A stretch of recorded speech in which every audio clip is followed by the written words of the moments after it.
So we're going to start out tonight in ancient Persepolis. So of course, ancient Persepolis, the ceremonial capital of the Persian Empire. So we're here 3,000 years ago when Nowrouz first started.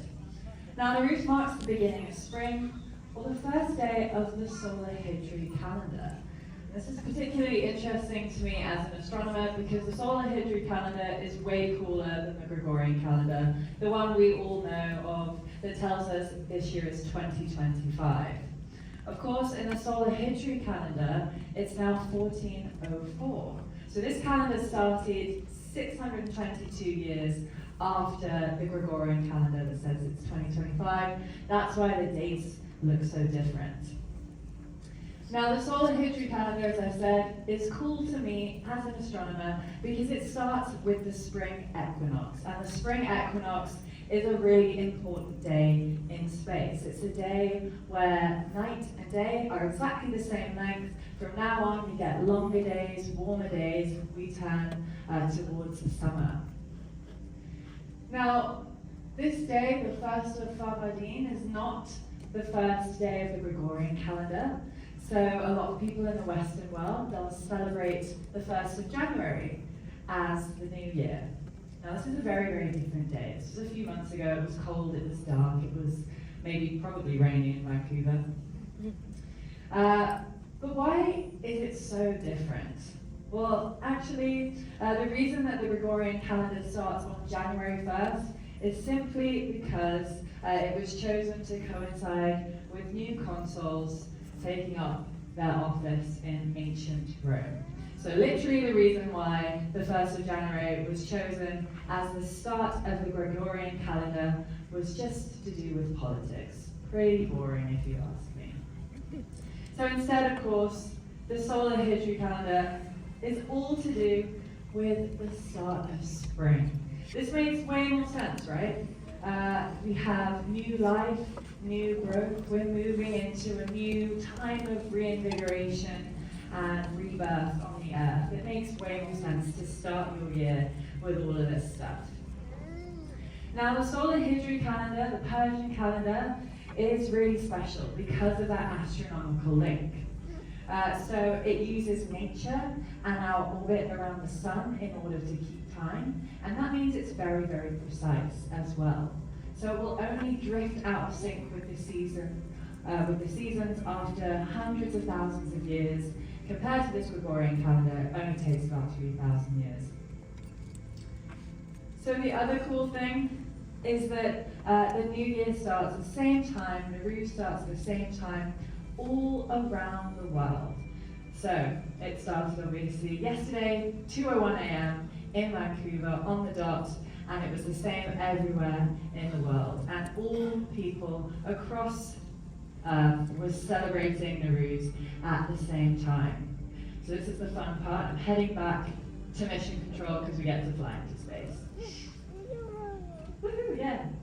So we'll head away from ancient Persepolis now, and we'll fly above the Earth and look back down our beautiful home planet. There we are, we're on the night side of our Earth, facing Asia. And there are so many places across the world which celebrated Nowrouz along with us here in Vancouver. There are countries like Uzbekistan, Iran, obviously, Azerbaijan, parts of India and Turkey. So Nowrouz truly transcends borders and cultures. Now there's a lot of different things that people do on Nowrouz, some of you probably have been doing over this festival season. So there's plenty of traditions, things like cleaning your home, wearing new clothes, gathering around bonfires and leaping over the flames, which of course symbolizes leaving the past behind and embracing the new. And of course a big part of Nowrouz that I have very much been enjoying tonight is the food. So families will prepare special foods just to welcome this new season of growth and renewal and to welcome in the spring. So it's fantastic that we're celebrating Nowrouz at the Space Centre because, as I've said, Nowrouz is so tied to space. And it happens on the spring equinox, so we have this day where night and day are almost the same length. So, how does this work out in space? Well, we're going to zoom out a little bit further from our Earth to see. So as Earth is orbiting the Sun, it's also spinning on its axis. This is an imaginary line which runs through the north and south poles. I've shown you here, obviously those lines aren't real in space. That's just for you guys to see what the axis looks like. Now it's this spin which gives us day and night as we spin towards and away from the Sun. So it takes us 24 hours, of course, to complete one of these spins, one day. So here we are in March, a few days after Nowrouz, as we keep spinning. And you can see that the Earth is exactly half in dark and half in light. So here we are at the equinox. We have equal night and day. So if I spin us over the top of the Earth, we can see that a little bit clearer, over the top of the North Pole. This marker that you can see here is Vancouver. So we can watch as Vancouver spends equal times in the dark, that's the night time, and then equal times in the day. So that's what's happening on the spring equinox. But of course, every day isn't always like this. Sometimes we have longer nights, sometimes we have longer days. So why is this? Well, I'm going to speed up time and we're going to fly around the Sun a little bit. We're going to head over to the summer solstice. So let's head on over into June. There we are. Okay, so we're a few months later. So now we can see Vancouver is spending a lot more time in the Sun. So the Earth isn't split directly down the middle. We don't have exactly the same amounts of dark and light. We have a lot more light than we have dark. So why is this? Well, if we fly below the Earth again, we're going to be able to see that this axis here is actually a bit tilted. So we've wobbled around a little bit here. So now the northern hemisphere is now tipped towards the Sun, and that means that we get more sunlight and we get longer days, right? Here in the northern hemisphere at least. So let's see how this looks as we orbit around the Sun. So here we are flying through space. We've got our axis through the Earth. And when it's summer in the northern hemisphere, we're tilted towards the Sun. It's a lot warmer, we get longer days. And of course that means that the bottom of the Earth is tilted away. And that's why it's winter in the southern hemisphere when it's summer in the northern hemisphere. And as we go around, we wobble around a bit. Now we've got summer in the northern hemisphere. We'll go through the equinox again and back to summer in the northern hemisphere. Now another thing that you might notice as we're flying around the Sun is that we're facing different parts of the night sky as we orbit. So the background is changing all of the time, and that means we see different stars over the course of a year. Now these changes in the sky are actually really important. So for thousands of years, people were able to keep time and keep track of the seasons depending on which stars were visible in the night sky. And this meant that people knew when to do things like plant crops, or harvest them, or build shelter in the winter. And in particular, ancient people noticed patterns in the stars and tracked them over the course of the year. You might be familiar with some of these patterns. These are, of course, our constellations. So because we're in the summer right now, we're back at the summer solstice, we're looking at the summer night sky. Now these constellations represent animals, peoples, and objects from myths and legends. And the constellations that most people are familiar with in the Western world are those from Greek and Roman mythology, and those are the ones that we see here. Now of course, people from across time and across cultures will have come up with their own stories, their own myths and legends to represent in the stars. So this looks completely different depending on who you're talking to.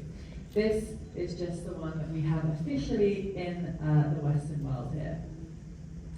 So I've said these lines represent animals and humans and objects. They look a bit abstract right now, but if you use your imagination, you might be able to see some of these shapes. So these are the constellations that you'll see in June. you'll see constellations like Cygnus, the swan over here. You might be able to see Libra. Is anyone a Libra here? Woo, yeah, nice one, Libras. Okay, if you're a Libra, if you look up in the summer night sky, you'll be able to see your constellation high up. Pretty cool. But this changes over the course of the year, of course. So we're here at the spring equinox. So I'm going to take us to our night sky tonight and what we might be able to see. Okay. So this is actually the night sky as it's going to appear in about an hour. This is exactly what you'll see if you look up and there's no clouds, which, you know, may or may not happen. But if you could see beyond the clouds, this is what you would see, without the figures, of course. But these are the patterns of the stars. So some cool constellations to look out for in the spring night sky. I'll tell you a few of the best. So behind most of you right now, we have Orion. Now Orion's a really distinctive constellation to find. And that's because he's got a belt right here with 3 stars in a line. So Orion represents a hunter. He's got a bow or a shield here, and he's got a sword there. And he's pretty visible. These 4 stars are also very bright in the night sky, so he's very easy to see. The other cool thing about Orion is that when you're looking at it, this star right here might appear a little bit red. And that's because this star is something that we call a red giant. Now this star is called Betelgeuse or Betelgeuse. And basically it's a star that has expanded and cooled as it nears the end of its life. So scientists think that Betelgeuse could run out of fuel and explode at any time. And when it does, it's going to produce a bright supernova that will be visible in the daytime sky. Pretty cool. However, don't go making any plans to keep an eye on Betelgeuse anytime soon, because it could happen tomorrow, or it could happen anytime in the next 100,000 years. So we won't hold our breath for that one. Now, some other great constellations to know that you can look at tonight are these 2 here. Now, these 2 might be pretty familiar to you. We do, of course, have the Big Dipper and the Little Dipper. These 2 constellations are actually called Ursa Major and Ursa Minor. This is actually the only part of the Ursa Major constellation. It's a bit bigger than this, but this is the most recognizable part. And that is the Big Bear and the Little Bear. And the reason these 2 constellations are so interesting is because if you take these 2 stars here, draw this line up, and find the star kind of at the end of the saucepan in the Little Dipper, you are looking at the star Polaris. Now Polaris is a very important star in our night sky because it's the star that lies almost exactly above our North Pole. And that means that over the course of a night, it's the only star which appears to stay in the same place, while all the others rise and set as Earth spins.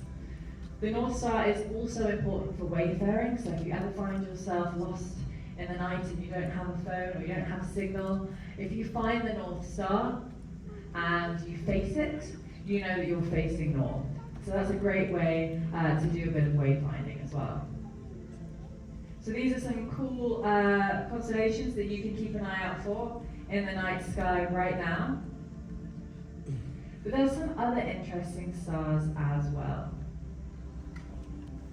In fact, in Persian astronomy, there are 4 royal stars, which are each associated with seasonal transitions, and they're considered the watchers of each of the cardinal points. Now, the star that's associated with the spring equinox is called Aldebaran, and it's in the constellation of Taurus, again, behind most of you here. Now, if you guys have managed to get on an observatory tour tonight, you might have been able to spot it. Sometimes we do look at that through our telescope. But if not, I would very much implore you to go and check out our observatory. Even if it's cloudy outside, you'll get a tour of the telescope and you'll be able to see how these facilities work.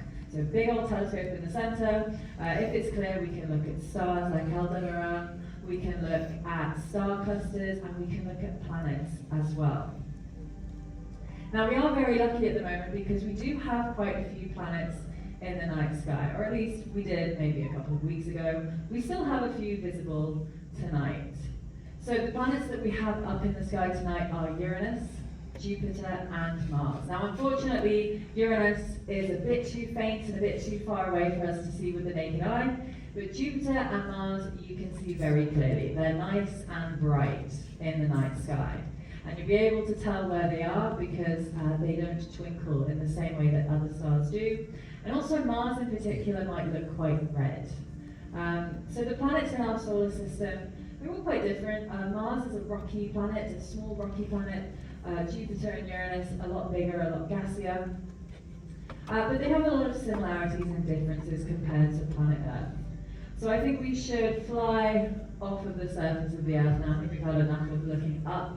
And I think we should fly into space and go and see what's happening at the planet Mars. Now Mars is a bit further out from the Sun compared to Earth. That means it takes longer for it to orbit and it has a longer year length. It's about 687 days for Mars to orbit the Sun, but it has a very similar day length, almost exact same day length. All right. So here we are at Mars. Gorgeous planet, lovely red colour, but very different to Earth in a lot of ways. We don't see greens and blues, we don't see life, we don't see trees, we don't see water. Now the cool thing about Mars though is that it actually has a lot of similarities to Earth as well. So if I show you where the poles of Mars are, you'll be able to see that it also has a bit of a tilt. You can also see that not all of it is split down the middle for day and night. It has this tilt here. So that means that Mars also has seasons.